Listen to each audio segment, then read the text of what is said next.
So I'm going to start off with saying, when you have the moment, and everybody that's going to listen to this podcast have had one at least, that's called deja vu.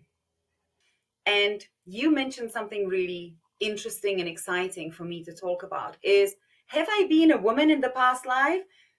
Well, that makes no sense. Have I been this? Have I been that?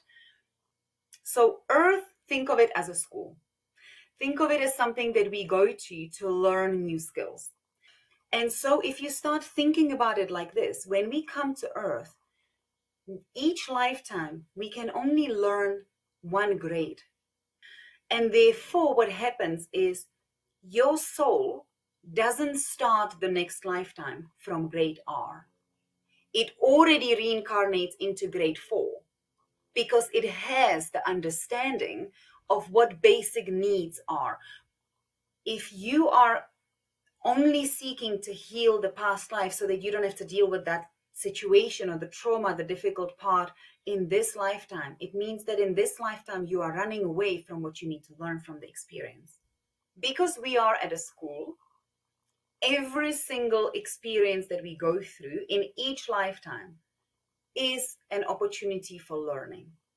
Jesus Christ, Buddha, your gurus, your masters, they are the consciousness itself. And they come here as a representative of that consciousness. Every time you resonate with who you are, the frequency that you are elevating is so high that it magnetizes other people, and they then have to start seeking their inner truth. And that's how I believe that we can really create a beautiful experience on this earth.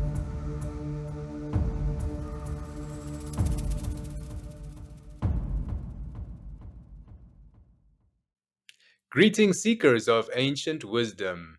Today we're joined by Pavli naidoo again, the second time on our podcast. And today we're talking about past lives. Yes, you heard me correct. For those of you who want to know more about your previous life, what does it mean? All of those questions. Pavli, we're so grateful to have you on the show. Welcome to Ancient Wisdom with Indigo Jedi. Hi, Deepak. Thank you so much for having me again. It's such a pleasure to be part of your podcast again. I'm really excited about today's topic. Yes, this is quite a tough topic to tackle, and I'm not even sure what the first question is going to be. But let's start off with, how do you actually know that you've had a past life? Because I don't remember my past life. I mean, was I a woman in my past life? Does that even make sense? Like, we're born and brought up and taught through our education system. Even the church, even Christianity and a lot of religions teach you that this is your one life, and you have one life and one chance, and that's it. But now you're talking about us having a previous life, or even many previous lives. How do we get our heads around this? This is so different to our education, propaganda, everything that we've been taught. So, what a start. Like, you went straight in, and I love it because already your opening has just opened a platform for so many different parts of the topic. So, you can see just from the first 20 seconds, this topic is so broad because it brings up, as you rightfully say, our belief system, the society that we grow up with, what the society wants us to understand and believe, so that there is a bit more manipulation, there is a bit more holding us in such a small awareness compared to what we actually are able to as souls. So I'm going to start off with saying, when you have the moment, and everybody that's going to listen to this podcast have had one at least, that's called deja vu. And it's the moment where you are in the situation, or you have a thought, or there is a scenario in front of you, and you go, oh my gosh, I've been here before, or this has happened before, or I know I'm gonna say this. And it's this inner knowing. Nobody has said anything, nobody has justified it in any way, but it's that inner knowing that you've been here before. This has happened before, exactly the way it is happening now. Now, there is a new kind of a theory out there that we are having multiple lives happening at the same time. And that's part of what we are going through, because we're living on multi-dimensional earth universe. Earth is one dimension. There is other dimensions that we are tapping into constantly. And having past lives is exactly that, where you've already done it, you've already lived it.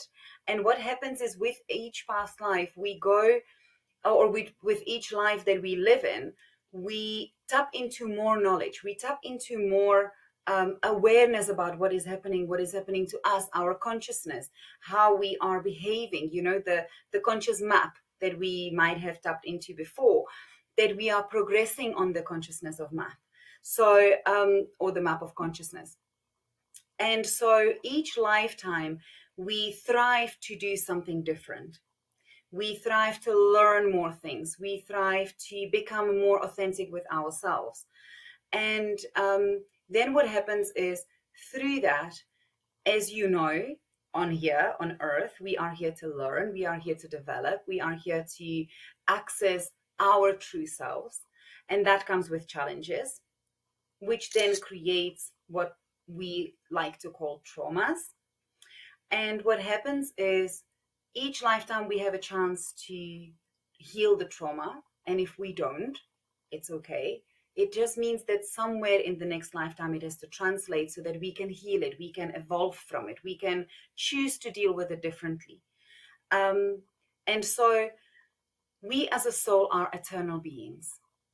We, hopefully, most of your listeners will know that by now, that we are not what you see. This is a physical body. This is the vessel that allows me to live in this lifetime. But in the next lifetime, I will choose a different body.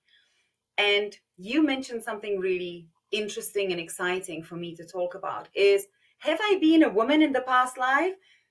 Well, that makes no sense. Have I been this? Have I been that? Well, most of us that are here right now, because of what the planet is going through, what the human race is going through, many of us have been here many, many, many, many lifetimes. And I'm talking hundreds of lifetimes.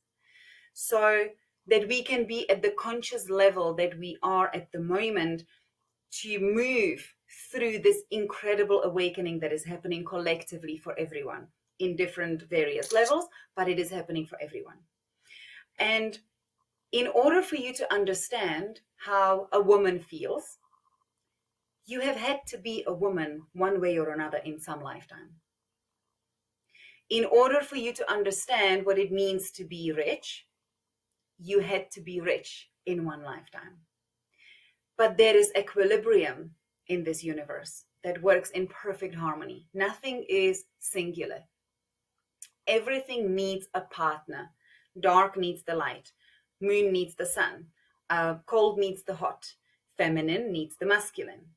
And so if you were a woman in a previous lifetime, you have to be a man experiencing the same thing, but from a masculine energy, so that you can start understanding how everything is linked. How do I feel if I'm a woman in this scenario? And how do I feel if I'm a man in this scenario? And what choices do I have? What choices do I don't have? And so being rich in one lifetime means that somewhere along the lifetimes coming forward, I am going to have to be poor, because again, I have to experience both parallels of the equilibrium. And I hope that makes sense. Yeah, that does make sense. I love the two explanations that really stuck out for me. One is that we are a soul spirit, and that is eternal. This physical body is a temporary thing. It is going to die, but your soul spirit never dies. So where has that soul spirit been before it was in this physical body, and where does it go after this physical body dies? And that for me was what made me sort of accept and understand that I've had previous lives, because my soul is eternal. It not just dies and stops when my physical body dies. My soul and spirit is eternal. So therefore, it must have come to Earth before, or maybe not. Maybe it is possible that this is maybe my first experience on life, but I know that it can reincarnate and come back in future lifetimes if it needs to, if it wants to. And then you mentioned deja vu, that feeling of like, whoa, I've been here before, or I've seen this before. And it can't be possible because it didn't happen in this lifetime, but there is something that I definitely remember. And I've had deja vu a couple of times. It's like, oh my God, I've definitely been in this scenario before. And that is potentially previous lives. So I wanted to start going deeper into the stuff, and we can explore it as we need to. I think, and this is just a hunch, this is just a theory. I grew up Christian, so the Christians teach us this is your one life.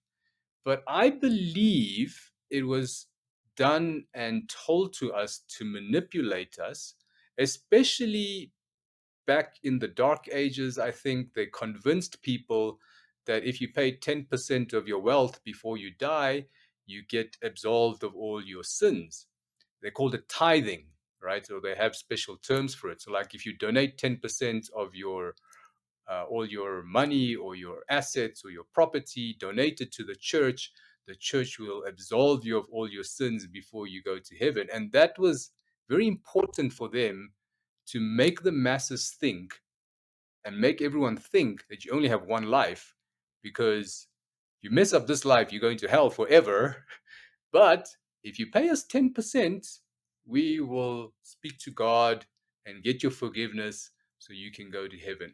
And over a period of time, the church became one of the biggest property owners in all of Europe by convincing people to donate 10% of their assets.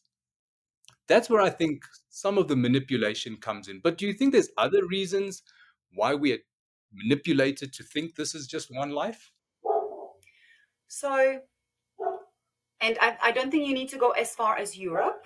I do agree with everything you said, but I think if you just look at the churches here in South Africa, you just take a drive and you start noticing the church, the land that they are built on, the massive mansions that come with it where the priests live, their houses.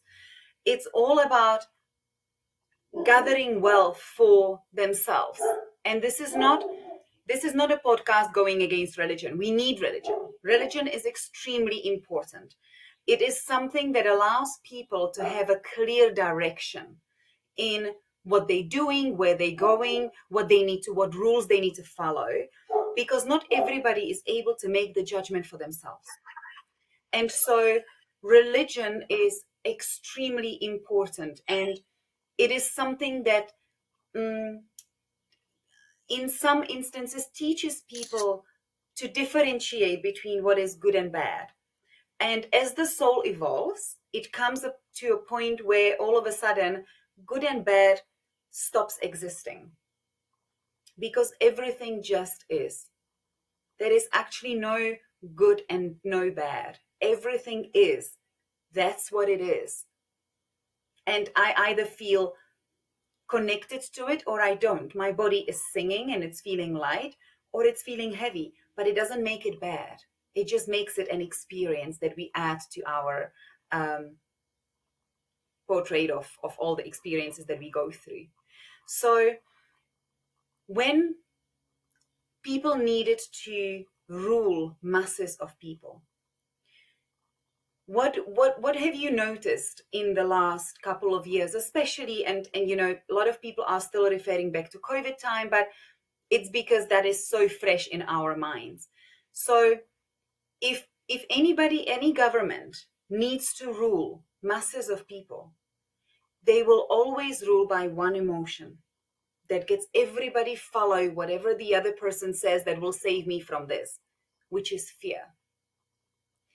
And we can go back throughout the history of human race. Every single time masses of people needed to be ruled in certain direction, fear was used. And therefore religion in most of places is based on fear, which is exactly that. You don't do this, which we tell you is good, you will end up burning for eternity. Now, people can't even understand the terminology eternity. We don't, as a humans in this form, we can talk about it, and I use the term as well, but I can't really truly understand what that means.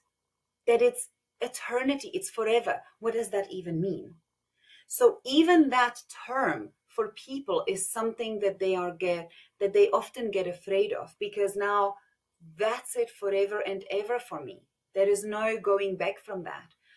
And so religion used that to start manipulating people into doing what they needed them to do so that they could rule. And it was just to get money, wealth, status in society, be, I don't know, worshipped by the kings and queens of the history.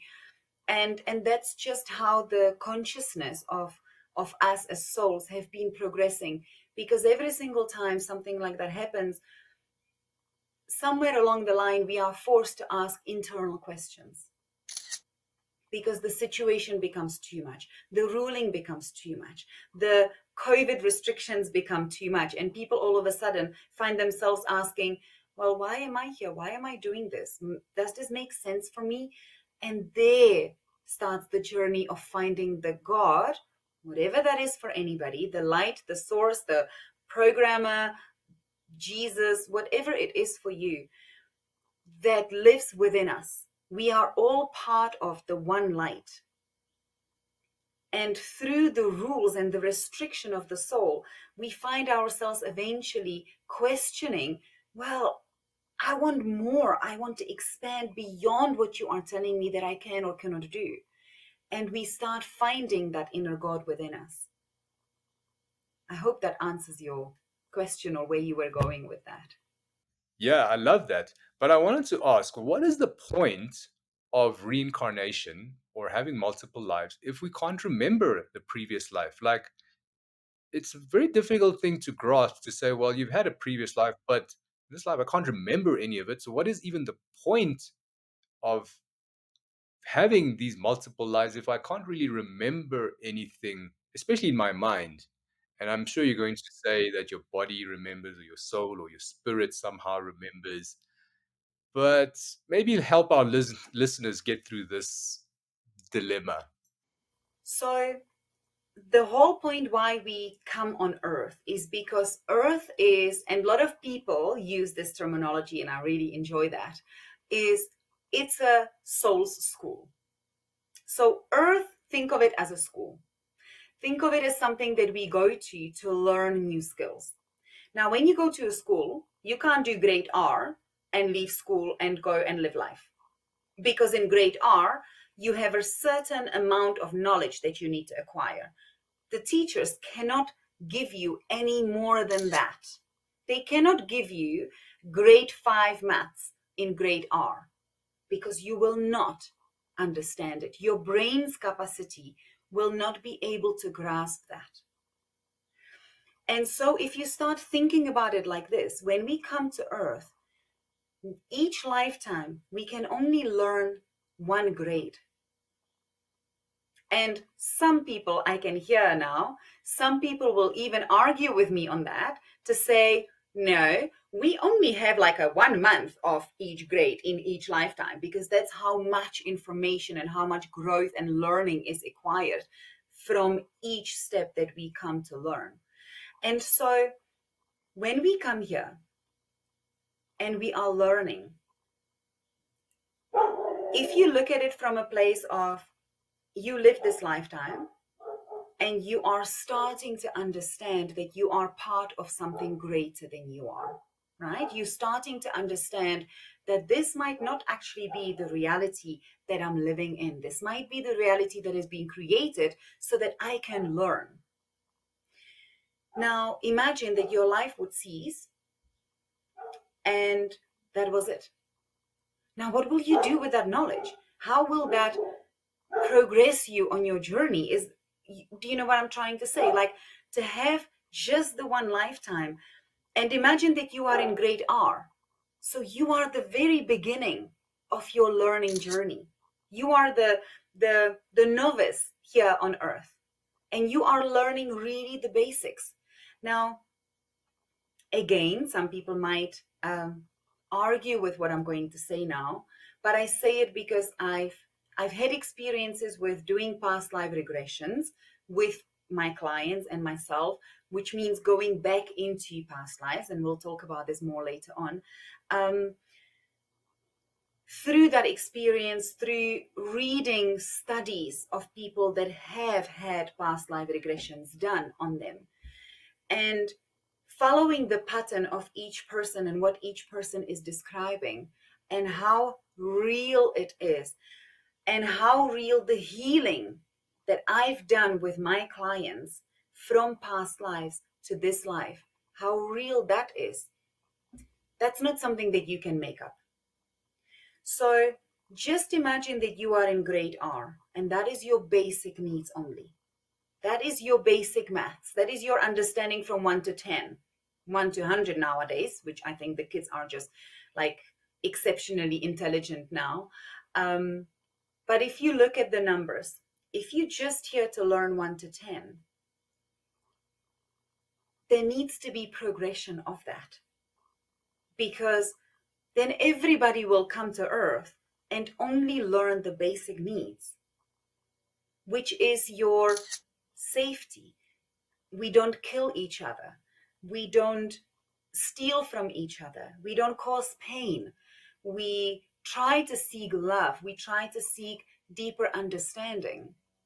But that little fraction of it, when you are in grade R on earth, we would all be at that level, which means that there won't be any progression, because you cannot reincarnate to earth and start in grade 9. It's not possible, because you don't have the knowledge, you don't have the understanding, you haven't been learning different lessons that have taken you through each grade until grade 9. Does it make sense?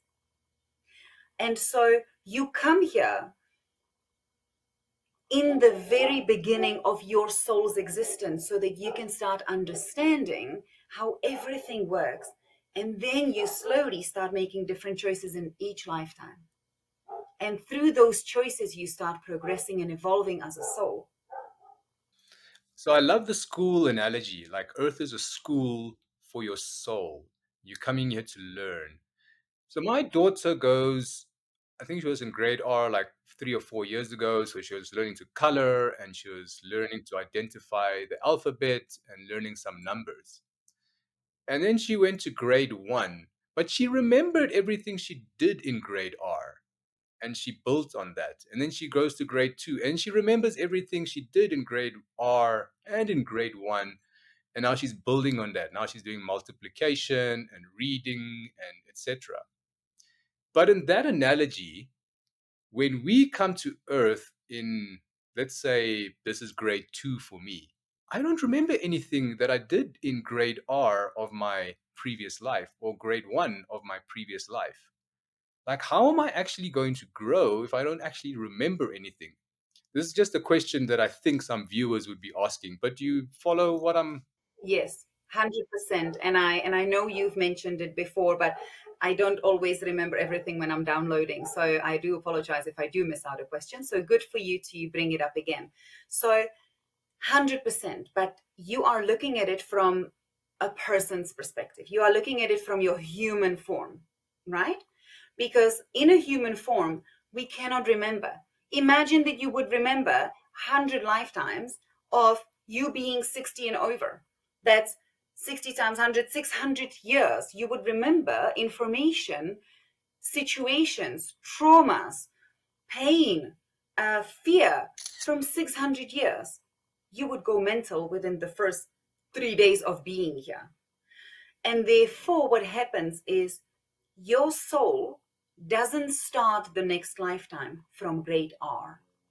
It already reincarnates into grade 4 because it has the understanding of what basic needs are. What does it mean if I help others rather than steal and hurt people? I already understand what losing a loved ones mean. Does it make sense? Like, you already went through certain things in your previous lifetime, and therefore you don't have to start from grade R again. Your soul already reincarnates at a certain level, which means that your lessons in life will be from that level. So you won't get um, lessons that a novice would get just born as a soul, because they're not there yet from a consciousness point of view. Also, very often when we're going through experiences on earth, we act from what I can call like a autopilot. Like, something within us takes over, and we know instinctively what to do in that situation. We know if there is a danger that we've never experienced before in this lifetime. I recognize the situation. My body responds to that recognition, and I run, or I scream, or I duck, whatever it is that I need to do for survival. I don't have previous experiences of such situation in this lifetime, but instinctively my body already understands, or my soul is guiding the body to already have some sort of a backup mechanism.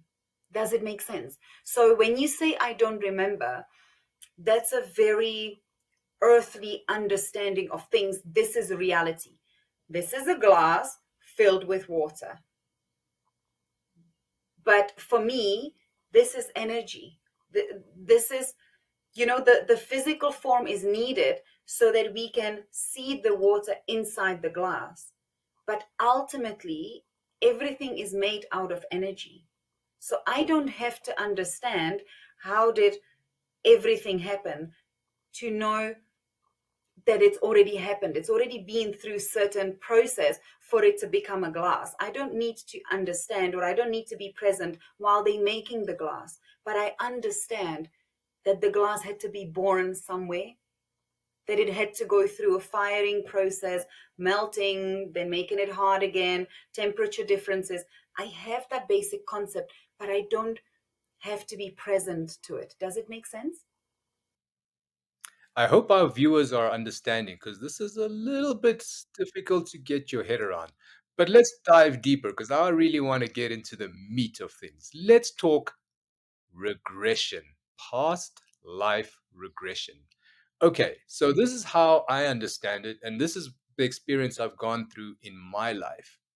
Is I had some karma or pain or suffering in a previous life, and I brought it with me into this life. So when I was born, I was sort of born with this karma or negative energy that I needed to deal with. How do I know this? I actually went for a past life regression. It was by chance. It was not with Pavli. I think I will do one with Pavli, but it was somebody who took me on a hypnotherapy session. And through that hypnosis, we somehow ended up in one of my previous lives, and we confronted the karma that I had there, or the pain and the issues that I had, and I brought it in, and it made all perfect sense because this is why my entire life, from when I was little, certain things kept on happening to me. So I had to actually go into my previous life and forgive and accept and sort of understand and become aware so that I could help in this life to shed that karma. How do you, because this past life regression is going to be a bit of a topic maybe for the rest of our podcast show, how do you take people into their past lives? Do you also hypnotize them, or is there other techniques that you use? So I don't use, and actually, maybe before I go into it, if I can interject, for the viewers that find the topic quite heavy, or there is a lot of gray areas, and you find yourself having questions, please, guys, we would love for you to just write a comment, send us private messages, whatever it is. I'm sure you're going to put some details in there. Please, guys, don't stay with that questions. Seek answers for your questions, because this is a huge topic and it's something that you need to align with step by step, so you need to really get to understand the entire thing in order for you to feel at ease with the topic. So please, we would love your questions. Anything that you've picked up from the podcast so far, please drop us a comment. Now to your question. I don't use hypnotherapy. um, Simply because I believe that I or anyone that I'm working with should always be in control of what I'm doing. Um, so that at any point, if they feel uncomfortable or if they feel, well, that's enough, I've reached my peak today, they can immediately go out. So they don't need me to then guide them out. Okay, they have a choice at all the time.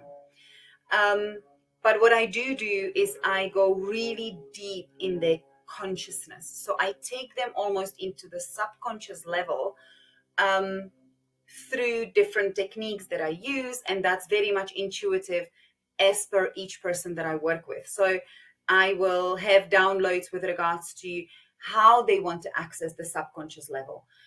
So each person would look different. And each person will choose a different journey to that subconscious level. So for some, it needs to be very soft, it needs to be very sunny, very gentle, very open, where they don't feel claustrophobic. For others, it'll be very dark and we go down into a cave and we go really, really deep and into certain rooms and what have you. So each past life regression for me looks very different. And that's exciting about the work that I do, is that because I do it intuitively, every single experience is entirely different. Um, and what happens is, you are very right, Deepak, in saying that we carry our experiences forward into the next lifetime. Unless we are able to close it off in this lifetime, then we ask for a new experiences in the next lifetime. But if we haven't closed something, we bring it with us. And then what happens is that the universe keeps bringing us the same scenarios, same situations that keep triggering that past life. And so from a very early on in our life, we will start receiving like a cycle of events that have a very similar core. And unless we are able to identify it, we then keep repeating this cycle over and over again. And it goes all the way to our adulthood and all the way, to late adulthood. And eventually, what needs to happen is you need to revisit the past life, whichever one it is, go into that trauma situation and understand it. Because the minute you understand the situation and how it unfolded and what happened after that and how that affected you, and you can understand how the different people participated into that event, then you can start your forgiveness, you can start your healing process, you can start your release process. And when you do that in the past life, it ultimately releases that trauma from this lifetime, because you finished the cycles. And that is why past life regression is so important. If people find themselves on a really deep conscious level of evolvement, of awakening, going into your past life is almost imperative, so that you can start healing with a little bit more, I would say, oomph. And I don't know if my listeners will understand that, but it's almost like that. Let's do it quickly. It's more rapid, because the healing happens instantly. Does that make sense? It's wonderful because you're going right to the cause, right to the root of the issue potentially, and that can give that oomph that you're talking about, that quick healing process. But also, what I want to say with this is using different modalities in my practice have helped me to speed up the healing process of many people. Where if you're just doing one thing, like talking and just going over it over and again and trying to understand it, yes, you can understand it on an intellectual level, but to go deeper into the release part of it can be quite tricky. Um, However, on the other side of it, I very rarely find myself working with a new person that comes to me and says, "Oh, I just want a past life regression. It's so intriguing. I want to go there and I want to heal that so that I don't have to deal with it in this lifetime." 99.9% of the time, I reject it. Because if you are only seeking to heal the past life so that you don't have to deal with that situation or the trauma, the difficult part in this lifetime, it means that in this lifetime you are running away from what you need to learn from the experience. And so there needs to there needs to also be almost like an understanding of, what am I going through? How is it affecting me? What emotions is it bringing up? How is it affecting the lives of people around me? What do I need to do? What choices do I have? And do I choose to choose them? Because that's important. How do I then navigate with this information? And then when you know all of this and you start putting measures in place in this lifetime, you can go into the past life, heal it, release it, so that it doesn't have to repeat in this lifetime. But you still have to do your work in this lifetime. It doesn't mean that our listeners are now going to be flooding past life regressors and being like, well, I want to heal that, I want to heal that, I want to heal that so that I can receive my richness and, I can be rich and I can be popular and I can be healthy.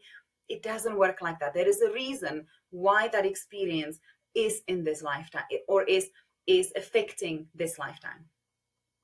So be mindful of that, listeners. So, Pavli, I wanted to give our viewers a practical example, and I'm going to be a bit open with the karma that I had to deal with from my previous life, just so people can get a real life example. This is going to be a bit vulnerable, and to my family watching out there, I love you. Please do not take this the wrong way. This is just for education purposes. So, an instance happens to me when I was very young, and it kept happening to me throughout my life. And that instant was I got beaten for telling the truth.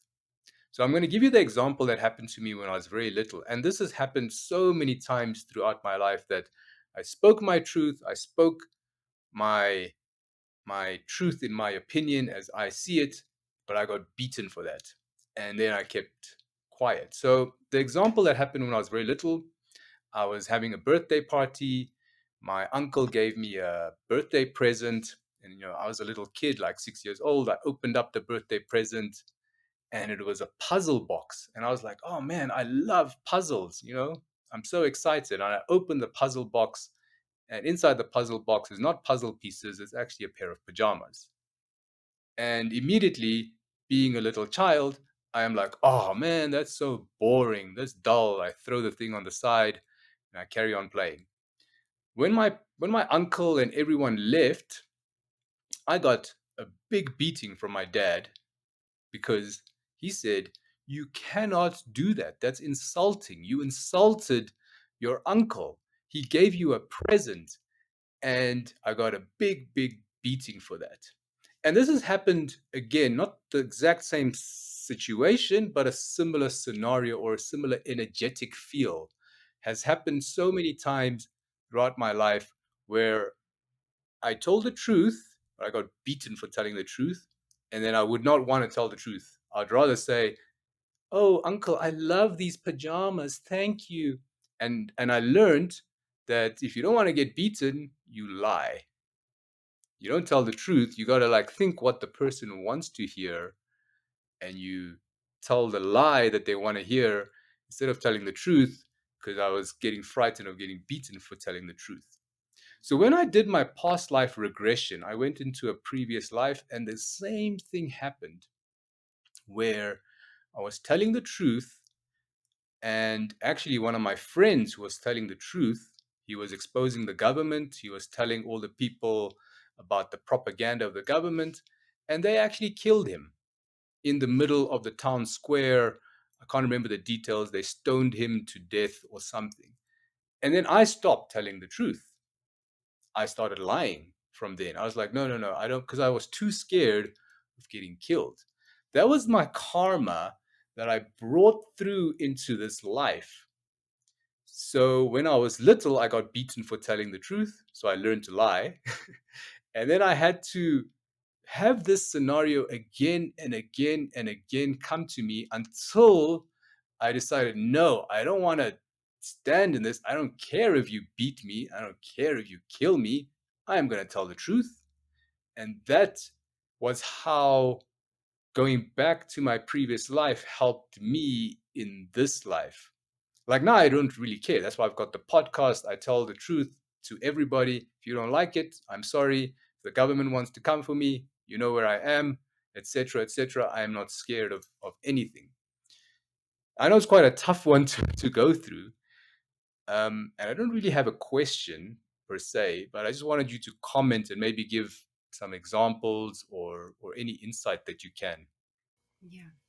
So thank you for sharing. I know it's always difficult to share personal experiences, especially because that becomes such a vulnerable space to be in, with your family, with your loved ones.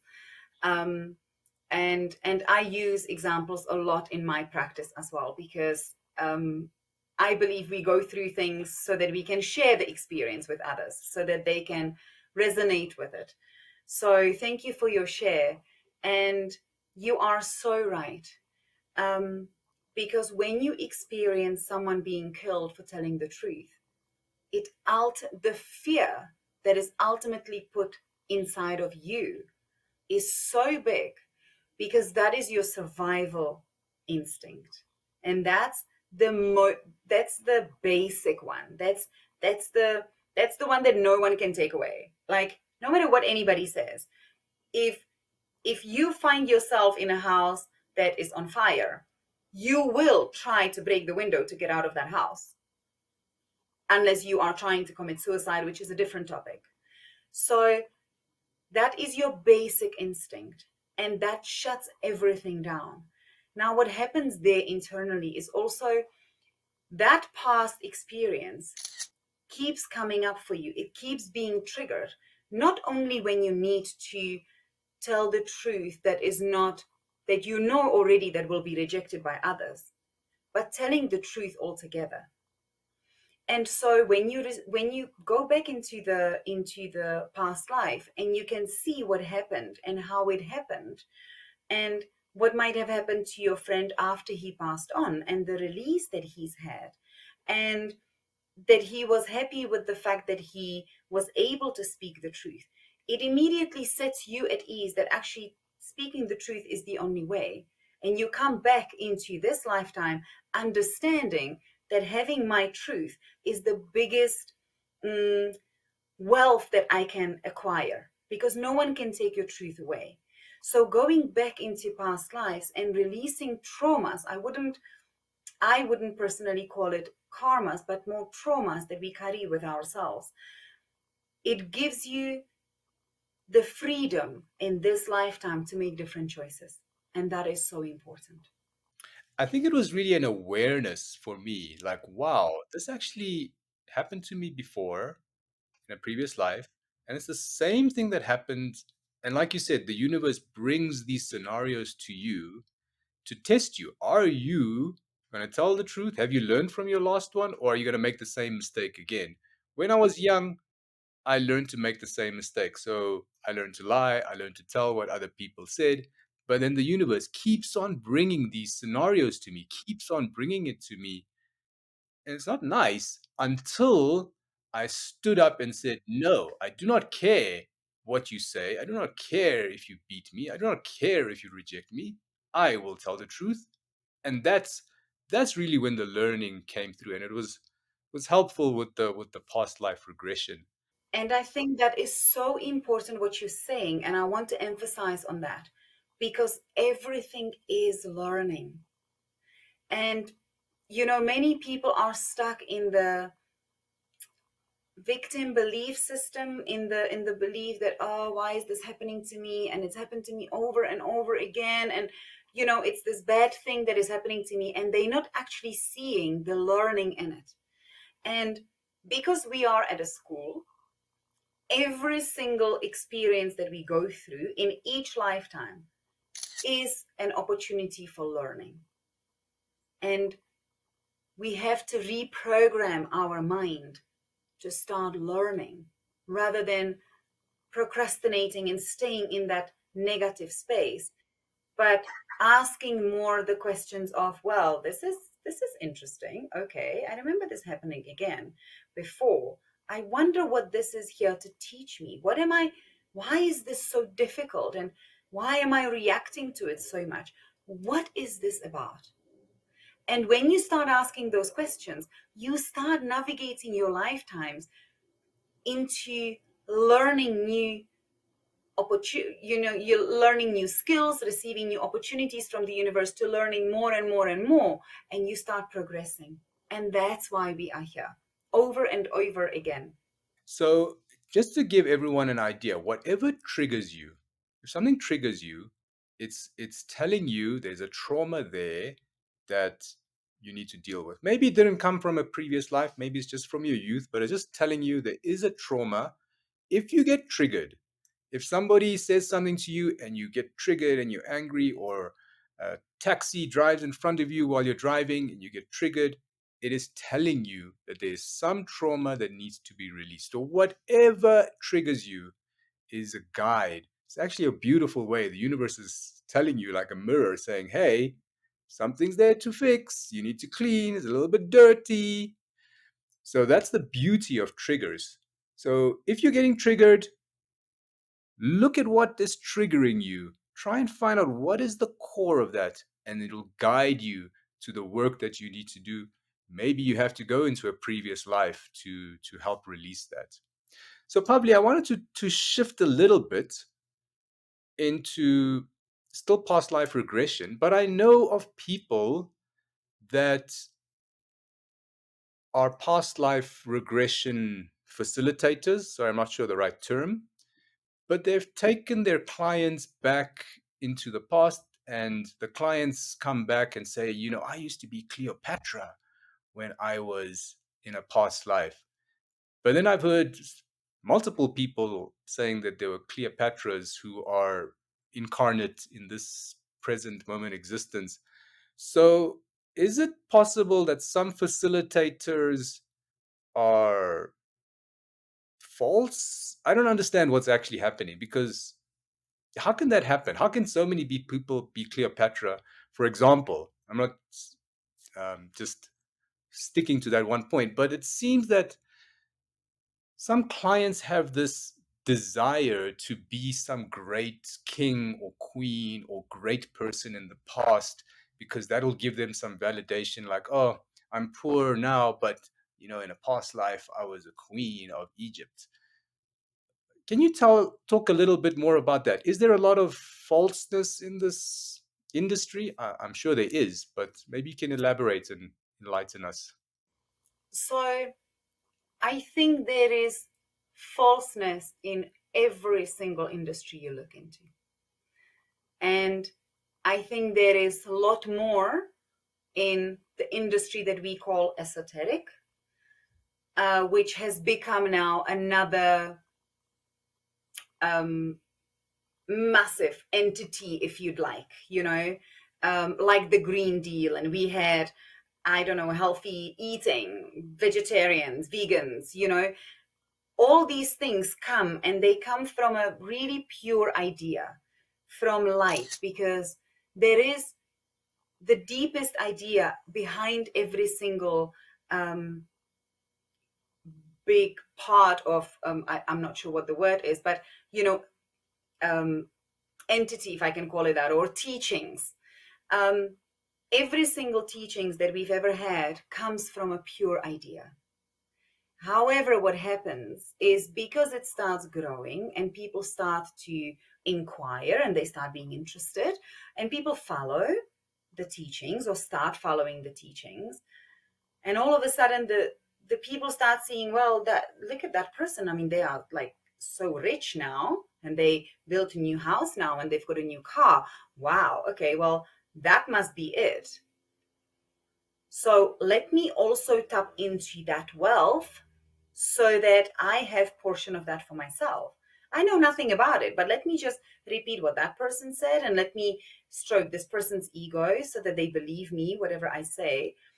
And being esoteric is no difference. There is a lot of people out there that are seeking not the truth, but something that will stroke their ego. And ego, um, I'm sure your listeners will understand, that's the mind. That's the part of your existence that is trying to keep you grounded to earth, which is very materialistic, which is very non-energetic space. Okay, money, wealth, status, power, that is what the ego is trying to lure you into believing that you need to be happy, to reach a certain point of contentment. And if I come to someone that is trying to be in this industry to gain wealth, and I am resonating the energy of, I hope I was a queen in the last life, like I'm sure I was, because I mean, I want to rule everybody around me. So I'm sure I was before. Now, if I ask you 2 or 3 questions, I can very quickly understand what you are coming here for. And so some people can misuse this to give people the information that they want, not necessarily what the truth is. And because I'm happy, my ego is satisfied, I will leave that person, recommending that person to everybody because I got told what I wanted to hear, not necessarily what was necessary for me or what was needed or what was the truth. But I'm satisfied nevertheless.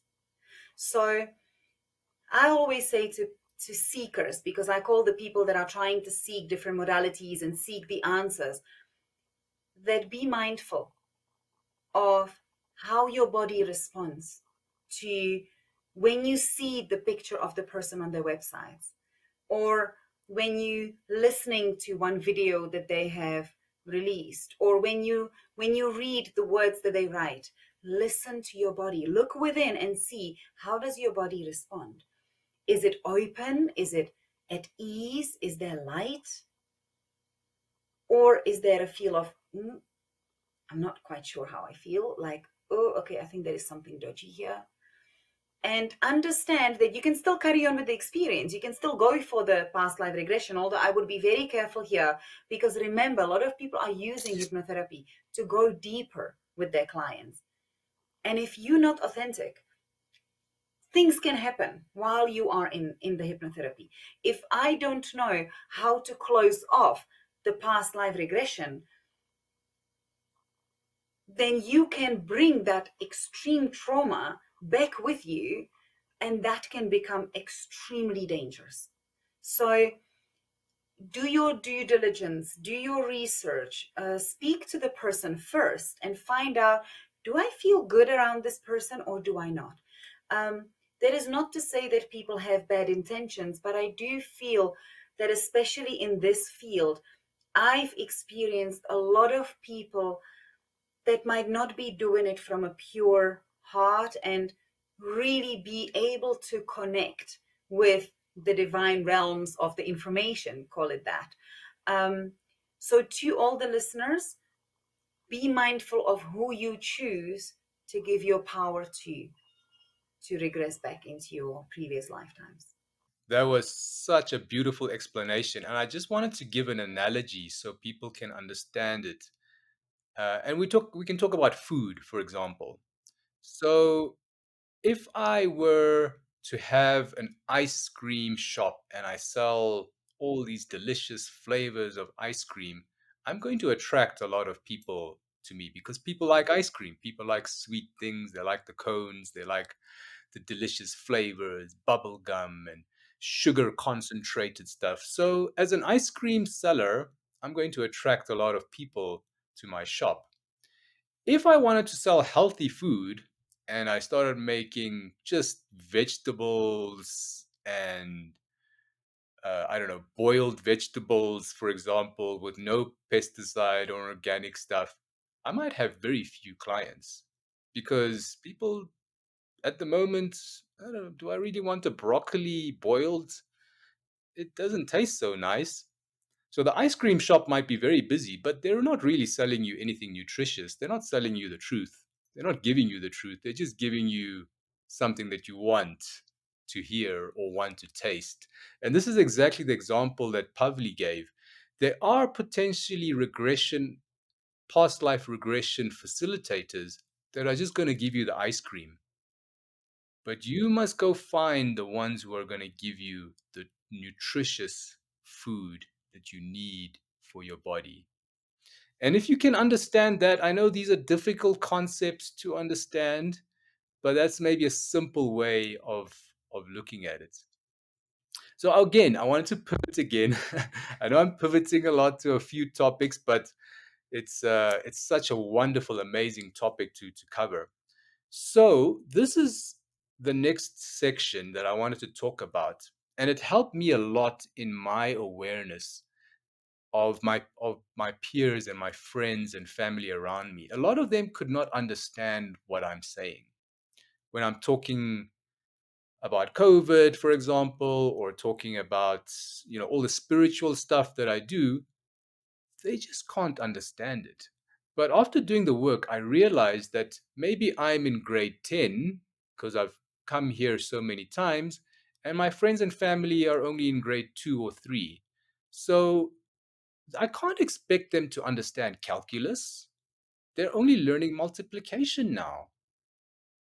So when I'm explaining these spiritual concepts to them, they're like, what are you talking about? They're still learning how to add and maybe do two times multiplication, where I'm talking advanced concepts, calculus, integration, advanced mathematics, imaginary numbers, all those things. But it's not fair for me to expect my grade 2 family to understand grade 10 spiritual concepts. So that for me was very helpful to stop calling them stupid, for example, and say, why are you so stupid and you can't understand this? Well, they're in grade 2. So it's not really their fault. They still have a lot to learn, and they will learn. They will get to that point. I just want to mention that, and maybe you can help to, the listeners to understand it a bit deeper. But that was very helpful for me to sort of accept everyone's level around me and stop expecting people to understand what I understand. um, it was very refreshing. And I love what you just said because it's so important. Um, some of the listeners, after listening up to this point, would feel their ego growing and be like, whoa, so I'm like better than that one because that one doesn't understand it. And, like, oh yeah, they still grade R. Like, I'm graduating, I'm metric. Like, you nothing. That is not the point. Because if you are in grade 7 and somebody comes into grade R, they are no less than you are. That means that the learning that you've done over the last 7 years, they still have ahead of them. It doesn't make them lesser than you. It doesn't make them more stupid than you. It doesn't make them inadequate. It means that they still have to go through the learning. So if anything, we should actually adopt compassion towards those that look at us like, huh? I don't understand what you're saying. Like, okay, you're talking like nonsense. I don't know. Because they're not there yet. But as you rightfully say, they will learn and eventually they will get there because that's part of our souls. We have to grow. We cannot stay stagnant on one level. You cannot stay in grade 2 forever. The school will eventually force you to progress into grade 3. Yes, you can repeat a year or two, I don't know anybody out of the 8 billion people on this planet that would stay in grade 3 and be 27 years old. No ways. And also, I don't know anybody that hasn't learned the skills throughout the life, whether they learn in grade R or whether they take their time and only learn that when they are 35. It doesn't matter. That's their journey. It's everybody is on their personal journey. And I think we forget that sometimes.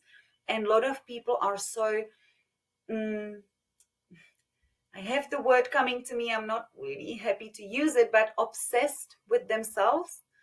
And it's a very strong word, and I do understand some people might get triggered by that. But people seem to be very obsessed with themselves and, their journey and their progress and what is happening to them. But we cannot be here on this journey without everybody else, because everybody else has to contribute to the experiences that we then take and learn from.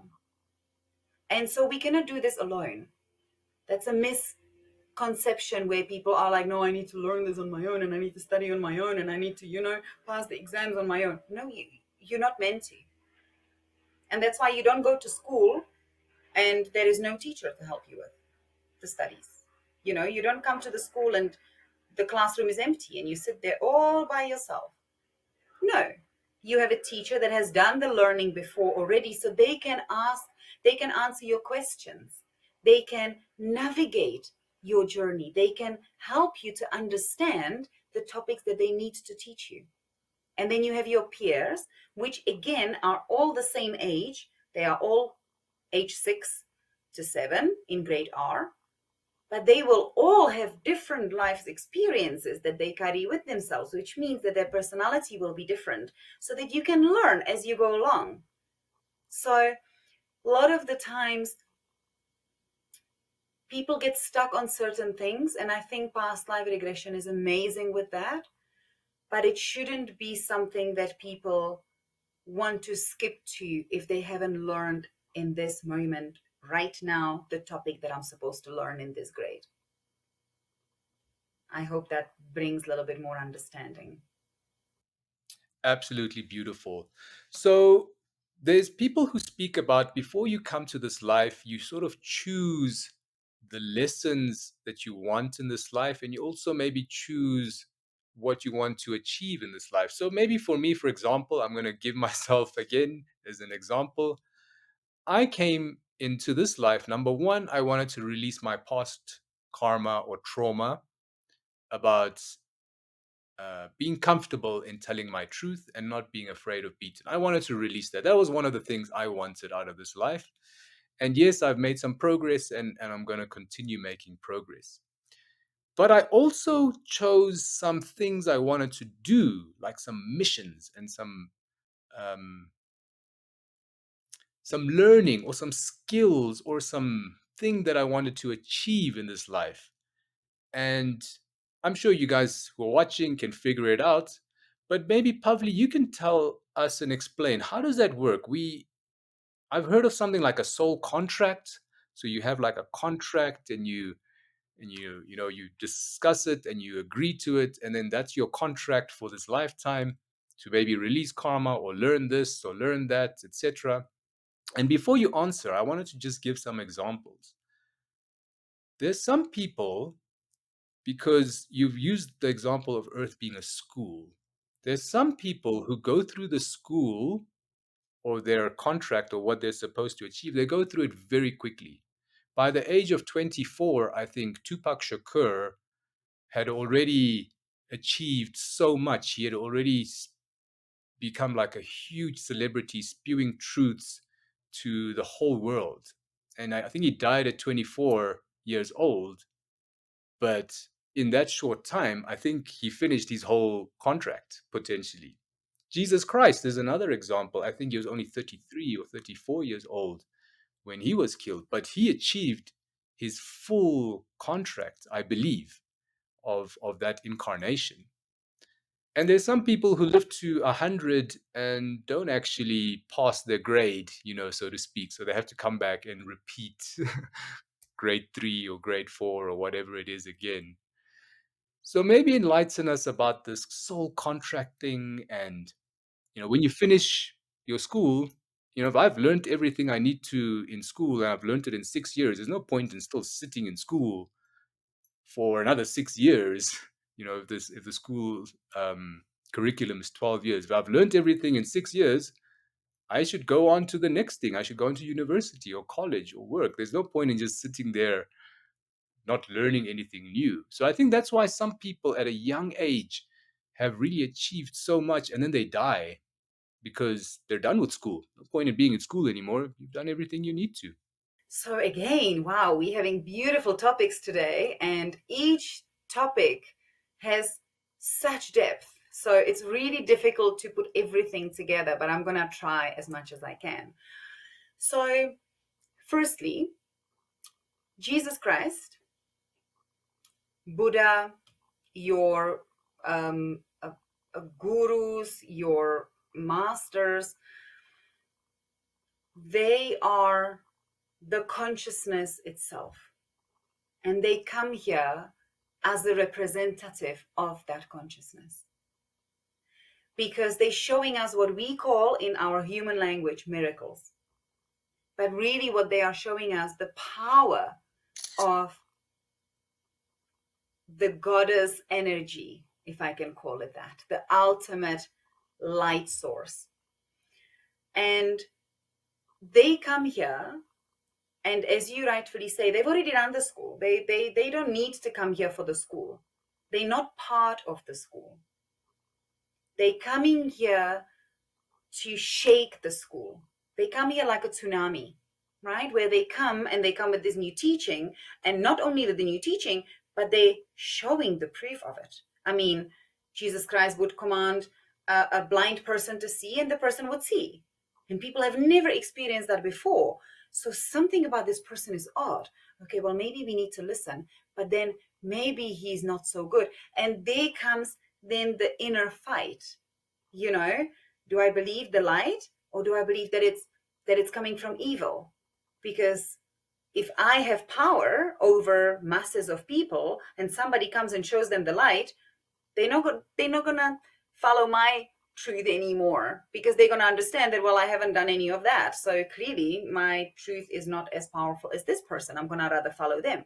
So they have to then instill the fear, the almost like second guessing. Well, maybe Jesus Christ wasn't so great. Maybe look at him. Maybe he's bringing up like evil or whatever it is, and we need to crucify him, therefore. But the reason why I'm saying this is because there are certain people that are coming reincarnating onto earth that are not part of the school. They are above the school. They are just coming to shake the consciousness of the human race, so that those that are ready can almost like leap. So they are at the moment in grade 6, for example, and somebody comes, another ascended master comes and shows something, reveals the truth, and this person is, because of that experience, able to leap from grade 6 all the way to grade 9, because his consciousness or her consciousness just skips all the learnings that they would have to do and immediately is on this level. Does it make sense? So it's almost like acceleration of the learning process. So just in a nutshell, that's what I wanted to say when you mentioned Jesus Christ. Now, coming back to your question, can you just repeat what you wanted me to cover so that I don't get off the track? Yeah, yeah, great. So I was saying, for example, you have a contract that you sign before you come to Earth. You call it a soul contract.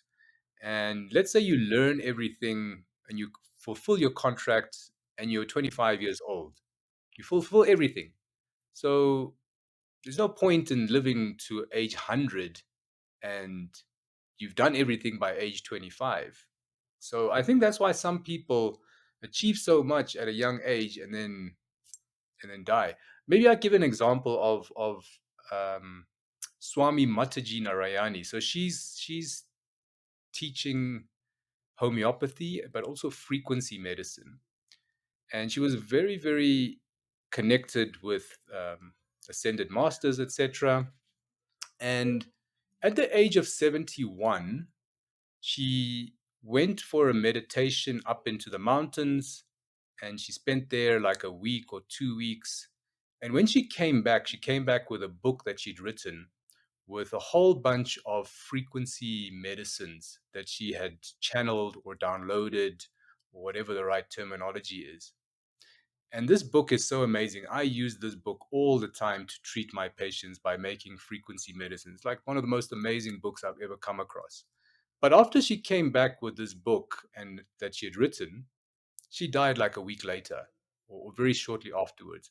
So it was as if that she had finished her assignment and there was no point in staying in school anymore. So she left. Absolutely 100%. We do have contracts. Now, the contracts are with other souls that are accompanying us in this lifetime. Okay, so um, we have souls everywhere. Obviously, we all are souls. And each of us have our own soul family. And those are a group of souls that are with us in each lifetime, one form or another. Now, a lot of people get kind of stuck in the soul family, soulmate. Then how does that work? We have soulmate, that needs to be a romantic relationship. It's not. That's what Hollywood wants us to believe, because then we are constantly searching for the one soulmate, and we never really satisfied, because nobody is that. Nobody is meant to be that perfect match, because we are meant to be triggered. We are meant to be learning and progressing on our journey.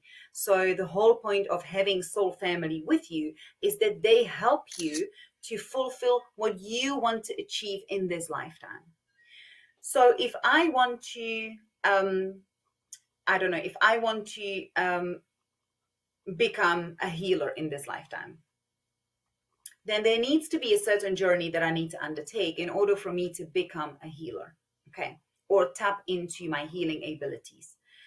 And my soul family will then sit with me and go through what I want to do in this lifetime. And slowly, this soul is going to say, well, okay, so I am going to invite you to this seminar that is going to be talking about healers and what they do and how they achieve this and how they access their healing abilities, which is going to be your catalyst for you to start seeking your healing abilities. And I say, okay, fine, that's great. Wonderful. Now we agreed the timeline. So that's pre-agreed between me and this one soul. And now everything works in equilibrium. So if I am going to get something from you, then in return, you need to get something from me. Whether it's going to be me just coming to your seminar so that you have your numbers, so I play that part, or whether it will be you needing to connect with me after the seminar and I trigger something inside of you that you then need to take with and work on. It doesn't matter what it is, but there needs to be a mutual agreement. I just can't keep taking, and not giving back. And that's where the soul contract is formed. Now, very often, soul contracts are binding. Okay, now I'm going to use the word very wisely, because when I say binding, it means that we've pre-agreed that our mutual existence in this lifetime is actually to fulfill this contract. However, I reincarnate, life happens that might be beyond my control, because events happen around me that force me to move out of the country where I contractually agreed to meet you. But now, from a safety point of view, I have to leave the country because of events that have happened that I did not encounter in when I was making the contract. And therefore, the contract remains unfulfilled. Or I have a relationship contract where I need to enter a marriage and we are meant to trigger each other to a certain point and we are meant to learn something from each other in that marriage. Now I'm doing my part and I'm learning and I'm triggering and I'm healing and I'm doing my work that we've agreed on, but you're not doing anything of the things that we've agreed together. And in that point, when I reach the understanding that, okay, well, I've tried everything, and you are still not changing, and you are still not coming to the party, and you're still the same as at the beginning of the relationship, which we said we're gonna grow. In that moment, I have the free will, because everything on earth is based on free will. We're not forced into anything. I can say, I have done everything I could have, and I choose to delete, cancel, tear up, call it whatever you need to. The terminology doesn't really matter, but I choose to cancel the contract between the two of us, which means that I'm releasing you from continuing to fulfill the role that you're playing for me, because I don't need it anymore. And who you do your role with, I don't want to be part of that anymore, because we are done. I'm here now, you are still here, which is okay. That's what you've chosen. But I can no longer be in that space. And that's much deeper than leaving the marriage, because you can leave the marriage and still being in this disharmony with the person, because you are already living your life from this point, which they have taught you to achieve, to access. Does that make sense? But they are still remaining on this level.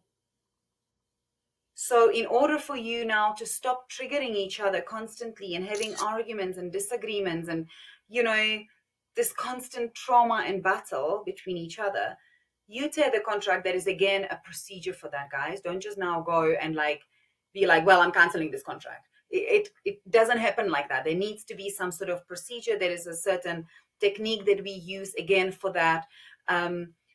So it's not as easy as just taking a paper, writing, well, this is my contract with this person, because that's ego. That's you creating the contract all over again. We go to the original moment in which you've decided that this is the contract between the two of us, and then you step away and say, well, I'm done. So that's in terms of soul contracts. Now, you were talking about something that was very interesting, because you mentioned that if somebody comes in and does all the things and their learning is done, they leave. Kind of like the idea that I got from that was prematurely, right? Like at the age of 24 or 30, 33. Now, two things I want to mention here, but quickly. I'm sure we probably getting close to your end. We never, ever stop learning. It's not possible. Then we become God, the light, the source, right? It's not possible. We are part of the source, which means then we will never fully understand the entire complexity of the consciousness of the light, of the source, which means that we will constantly be in the process of learning and evolving and understanding and learning new truths, new things. Okay? However, if I choose to come on this lifetime, I know, and that I know for certain.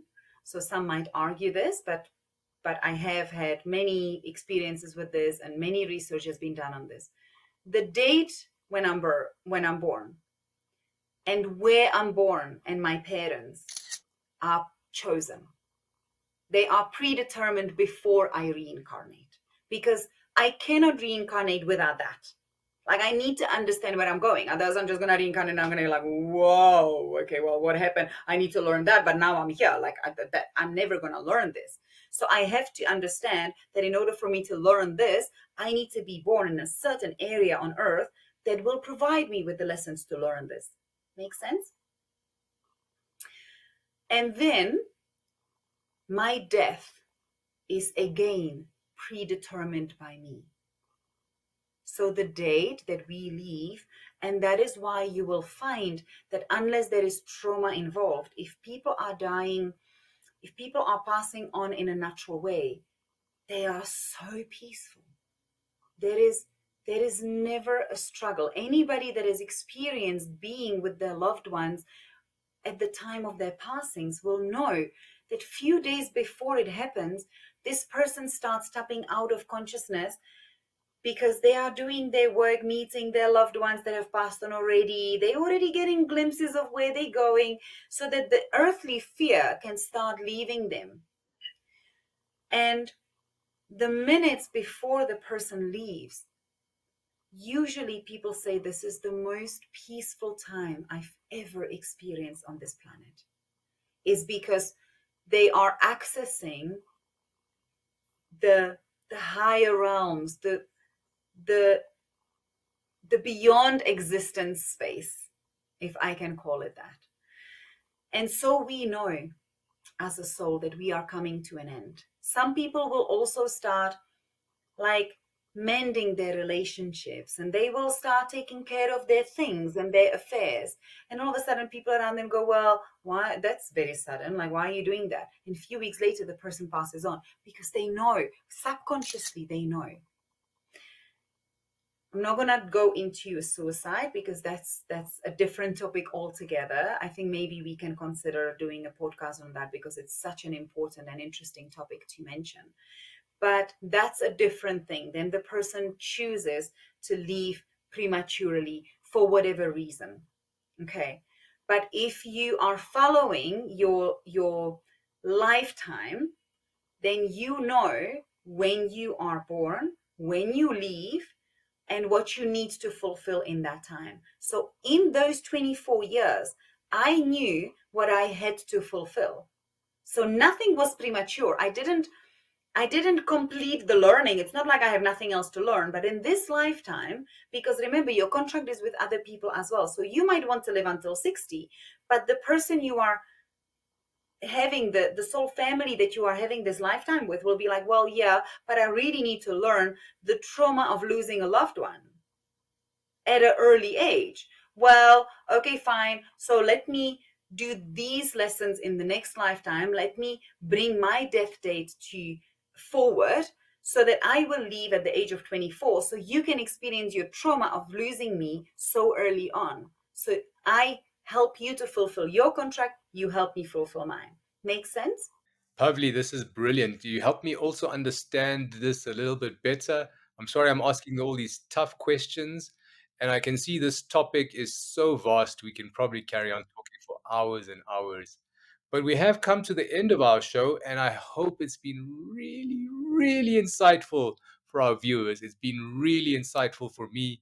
Pavli, we really appreciate your wisdom and just the lovely way you explain it to us so we can understand and use it to grow and evolve and make the most of this life that we have, because we have come here to learn, evolve, and just get closer to source.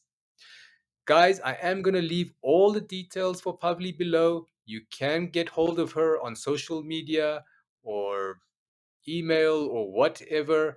If you have questions, please contact her. If you want to put comments on the video, please do that. Like Pavli mentioned earlier, don't hold it within. Get your questions out.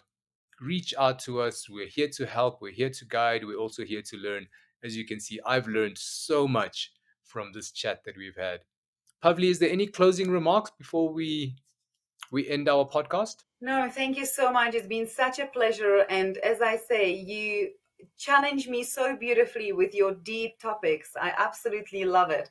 And I hope that the listeners can take something out of it today, even if it's just one thing and another thing hits them 7 years later. It doesn't matter.